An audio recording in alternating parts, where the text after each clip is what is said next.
There's just a little blurb here that her daughter wrote. Anne Sexton was considered a master of the craft of poetry. To pigeonhole her as a confessional poet undervalues the breadth of her talent. Though many of her poems speak to her personal experience with depression, suicide attempts and fraught family relationships, a great deal of her work wasn't at all autobiographical. So that I found that really interesting.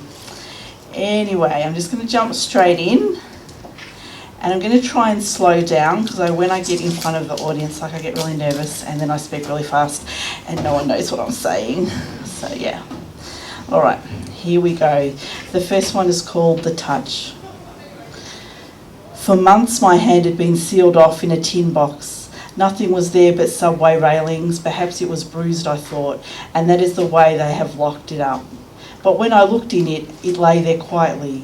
You could tell time by this, I thought, like a clock, by its 5 knuckles and the thin underground veins. It lay there like an unconscious woman fed by tubes she knew not of. The hand had collapsed, a small wooden pigeon that had gone into seclusion. I turned it over and the palm was old, its lines traced like fine needlepoint and stitched up into the fingers. It was fat and soft and blind in places, nothing but vulnerable. And all this is a metaphor, an ordinary hand, just lonely for something to touch that touches back. The dog won't do it. Her tail wags in the swamp for a frog. I'm no better than a case of dog food. She owns her hunger. My sisters won't do it. They live in school except for buttons and tears running down like lemonade. My father won't do it. He comes with the house and even at night he lives in a machine made by my mother, a well oiled by his job. The trouble is that I'd let my gestures freeze. The trouble was not in the kitchen or the tulips, but only in my head. Then all this became history.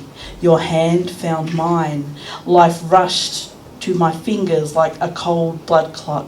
Oh, my carpenter, the fingers are rebuilt. They dance with yours. They dance in the attic and in Vienna. My hand is alive all over America. Not even death will stop it. Death shredding her blood, nothing will stop it, for this is the kingdom and the kingdom to come. So, thank you. So Anne Sexton wrote a lot about, I think she was quite controversial for her age because she was from middle class family background and she ended up having a postnatal depression after she had her daughters and then was quite irreverent in the way she spoke about her depression and her insanity and her affairs and was quite open for a woman of that era. Like that was just coming into the 60s, into the sexual revolution. So yeah. Anyway, this is called The Kiss. My mouth blooms like a cut. I've been wronged all year. Tedious nights, nothing but rough elbows in them and delicate boxes of Kleenex calling cry baby, you fool. Before today, my body was useless. Now it's tearing at its square corners. It's tearing old Mary's garments off, knot by knot. And see, it's shot full of these electric bolts. Zing, a resurrection. Once it was a boat, quiet, wooden, with no business, no salt water under it, and in need of some paint. It was no more than a group of boards, but you hoisted her, rigged her. She's been erected. My nerves are turned on. I hear them like musical instruments. Where there was silence, the drums, the strings are incurably playing. You did this. Pure genius at work. Darling, the composer has stepped into the fire.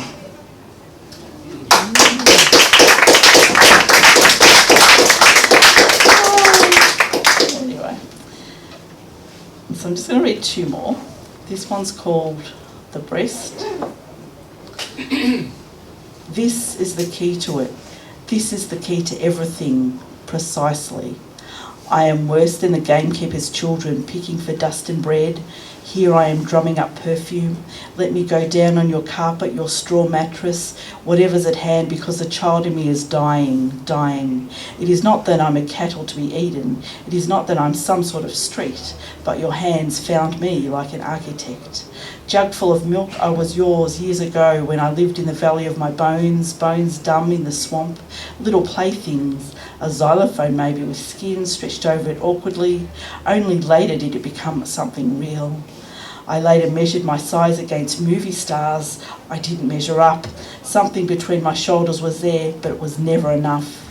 Sure, there was a meadow, but no young men singing the truth, nothing to tell truth by.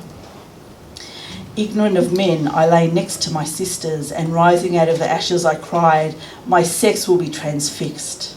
And now I am your mother, your daughter, your brand new thing, a snail, a nest. I'm alive when your fingers are. I wear silk to cover, to uncover, because silk is what I want you to think of. But I dislike this cloth, it's too stern. So tell me something, but track me like a climber, here for the eye, here in the jewel, here is the excitement, the nipple learns. I am unbalanced. I'm not mad with snow, I'm mad with the way young girls are mad with an offering. I burn away money the way money burns.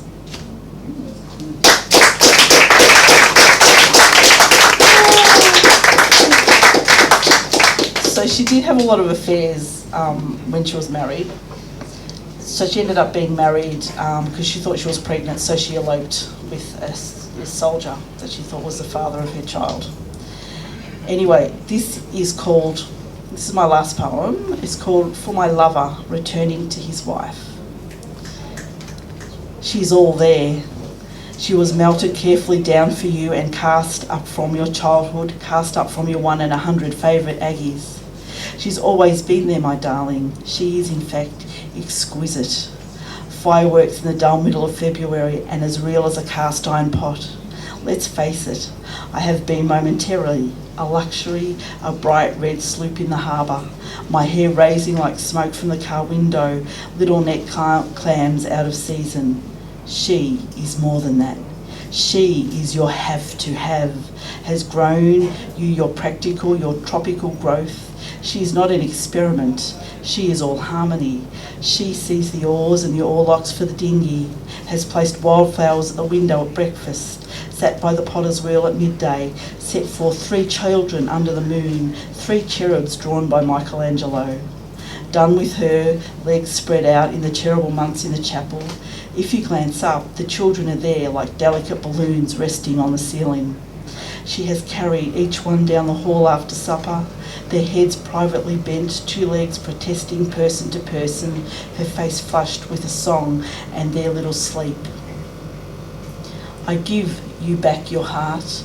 I give you permission for the fuse inside her throbbing ankle in the dirt, for the bitch in her and the burying of her wound, for the burying of her small red wound alive, for the pale flaring up of her ribs, for the drunken sailor who waits in her left pulse, for the mother's knee, for the stockings, for the guard-about and for the call, the curious call, when you will borrow your arms and breasts and tug at the orange ribbon of her hair and answer the call, the curious call.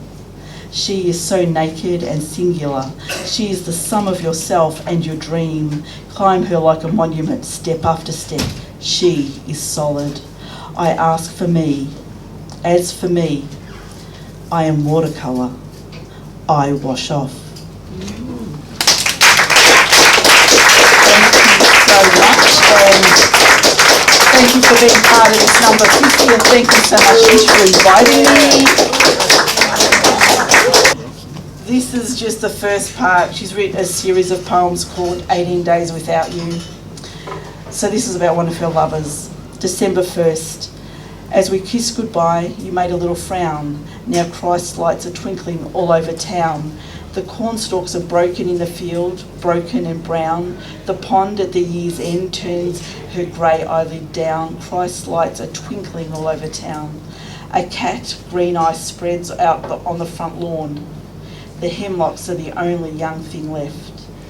You are gone.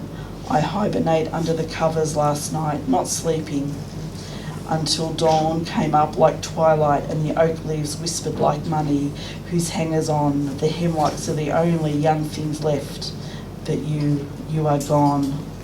Oh. Come on. Thank you.